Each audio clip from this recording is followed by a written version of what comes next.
Freedom physically refined rice bran oil. Cholesterol ని శుభ్రం చేసేందుకు ప్రతిరోజు వాడండి freedom rice bran oil. Welcome to site 2024.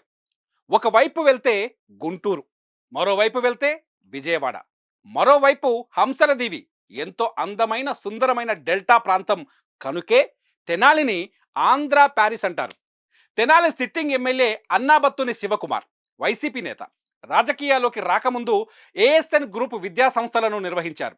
తన తండ్రి అన్నాబత్తుని సత్యనారాయణ అడుగుజాడలో రాజకీయాల్లోకి వచ్చి తెనాలి నుంచి టీడీపీ టికెట్ ఆశించినా దక్కలేదు. దీంతో 2014 ఎన్నికల్లో వైసీపీ అభ్యర్థిగా పోటీలో దిగి టీడీపీ అభ్యర్థి ఆలపాటి రాజేంద్ర ప్రసాద్ పై 19,065 ఓట్ల తేడాతో ఓడిపోయారు.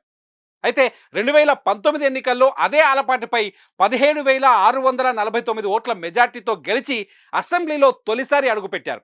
ఈసారి మాత్రం తెనాలి సీటు కూటమిదేనంటూ టీడీపీ జనసేన నేతలు గట్టిగా చెబుతున్నారు. ఇంతకీ తెనాలిలో ప్రస్తుత పరిస్థితి ఏంటో సైట్ 2024లో చూద్దాం.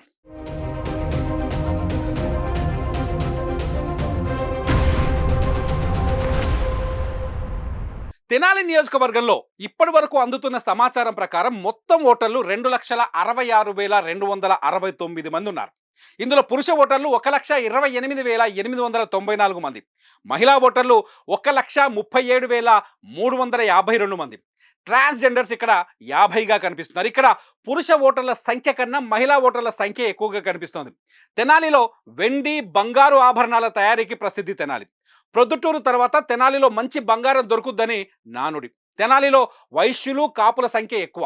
ముస్లిం మైనార్టీల భాగస్వామ్యం కూడా బాగానే ఉంటుంది. రాజకీయాల్లో చౌదరీస్ ప్రాబల్యం ఎక్కువ. అందుకే ప్రధాన పార్టీల అభ్యర్థులందరూ కమ్మవారే కనిపిస్తారు. తెనాలి నుంచి గతంలో గెలిచిన రఘురామయ్య, ఎన్జి రంగా, కొల్లా వెంకయ్యలు కమ్మ సామాజిక వర్గానికి చెందినవారు. మేడూరు నాగేశ్వరరావు, నిశంకర్రావు, వెంకటరత్నం, సింగం బసవపున్నయ్య, ఉమ్మారెడ్డి వెంకటేశ్వర్లు, పి శివశంకర్, బాలశౌరి కాపు సామాజిక వర్గానికి చెందిన నేతలు. పద్మశాలి సామాజిక వర్గానికి చెందిన సినీ నటి శారద కూడా తెనాలి నుంచి టీడీపీ అభ్యర్థినిగా పోటీ చేసి గెలుపొందారు. తెనాలిలో 3 సార్లు కాంగ్రెస్ పార్టీ, 4 సార్లు కాంగ్రెస్ 4 సార్లు టీడీపీ, 2 సార్లు సిపిఐలు, ఒకసారి వైసీపీ గెలిచాయి. ఒకసారి 2019లో ఏం జరిగిందో చూస్తే 2019లో జరిగిన ఎన్నికల్లో వైసీపీ అభ్యర్థి అన్నాబత్తుని శివకుమార్ 94,495 ఓట్లు వచ్చాయి ఆయనకి. అంటే మొత్తం ఓట్లలో 45.92% ఓట్లు వచ్చాయి. టీడీపీ అభ్యర్థి ఆలపాటి రాజేంద్ర ప్రసాద్కు 76,846 ఓట్లు పోలయ్యాయి. అంటే మొత్తం ఓట్లలో 37.35% ఓట్లు. ఆ ఎన్నికల్లో జనసేన కూడా పోటీ చేసింది. ఆ అభ్యర్థి ఎవరో కాదు, ఇప్పుడు జరగబోయే ఎన్నికల్లో కూటమి అభ్యర్థిగా పోటీ చేస్తున్న నాదెండ్ల మనోహర్. ఆయనకి 14.53% ఓట్లు, అంటే 29,905 ఓట్లు వచ్చాయి. అయితే 2014 ఎన్నికల్లో విజయం సాధించిన ఆలపాటి రాజేంద్ర ప్రసాద్ 2019 ఎన్నికల్లో 2వ స్థానంలో నిలిచారు. ఇప్పుడైతే కూటమి పంపకాల్లో భాగంగా తెనాలి సీటు జనసేనకు వెళ్ళింది. దీంతో కూటమి తరఫున నాదెండ్ల మనోహర్ బరిలో ఉన్నారు. టీడీపీ అధిష్టానం ఆదేశాలతో మనోహర్కు ఆలపాటి సపోర్ట్ చేస్తున్నారు. ఇంతకీ 2024లో ఇక్కడ ఏం జరగబోతుందో చూద్దాం. మే 13వ తేదీన జరిగే ఎన్నికలో తెనాలి నుంచి sitting MLA Annabathuni Sivakumar YCP నుంచి రంగంలోకి దిగుతున్నారు. శివకుమార్ను ఓడించి తీరాలనే లక్ష్యంతో ఉన్న కూటమి జనసేన నేత నాదెండ్ల మనోహర్ను ఎన్నికల రంగంలోకి దించింది. నాదెండ్ల మనోహర్ రాజకీయంగా పేరున్న కుటుంబంలో వచ్చిన వ్యక్తి. మనోహర్ తెనాలి నుంచి 2004, 2009లో 2 సార్లు కాంగ్రెస్ ఎమ్మెల్యేగా గెలిచి ఉమ్మడి ఏపీకి స్పీకర్గా సేవలందించారు. ఆ తర్వాత జనసేనలో చేరి పవన్ కళ్యాణ్కు కుడి భుజంగా మారారు. ప్రస్తుతం పార్టీ వ్యవహారాల్లో పవన్కు అన్ని విధాల సహాయ సహకారాలు అందిస్తున్న నాయకుడు.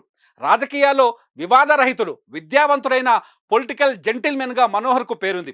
తెనాలిలో రోడ్లు వేయడం వంటి అభివృద్ధి పనులు మనోహర్ హయాంలోనే జరిగాయని అక్కడి ప్రజలు చెప్తారు. తిరిగి ఆయన వస్తే తెనాలిలో మళ్ళీ అభివృద్ధి జరుగుతుందని ప్రజలు భావించే ఛాన్స్ ఉంది. బీజేపీతో పొత్తుంది కనుక వైశ్యులు, బ్రాహ్మణుల ఓట్లతో పాటు కాపు ఓట్లు నాదెండ్లకు వచ్చే అవకాశం బాగా ఉంది. టీడీపీ నేత ఆలపాటి రాజేంద్ర ప్రసాద్ సపోర్ట్ బాగా ఉంటే నాదెండ్ల గెలుపు చాలా ఈజీ అంటున్నారు అనలిస్టులు. అయితే వైసీపీ అభ్యర్థి శివకుమార్కు తన సామాజిక వర్గం ఓట్లతో పాటు ముస్లిం, ఎస్సీ, ఎస్టీ ఓట్లపై ఆశలు పెట్టుకున్నారు. వైసీపీ ప్రభుత్వం అమలు చేసిన సంక్షేమ పథకాలు తిరిగి గెలిపిస్తాయనే నమ్మకంతో ఉన్నారు. మరి చూద్దాం, మీది తెనాలి మాది తెనాలి అనే తెనాలి ప్రజల తీర్పు ఎలా ఉండబోతుందో. సైట్ 2024లో మరో నియోజకవర్గంతో మళ్ళీ కలుద్దాం. సుమన్ టీవీలో మీ పర్సనల్ అండ్ బిజినెస్ ప్రమోషన్స్ కోసం కింది నెంబర్కి కాంటాక్ట్ చేయండి.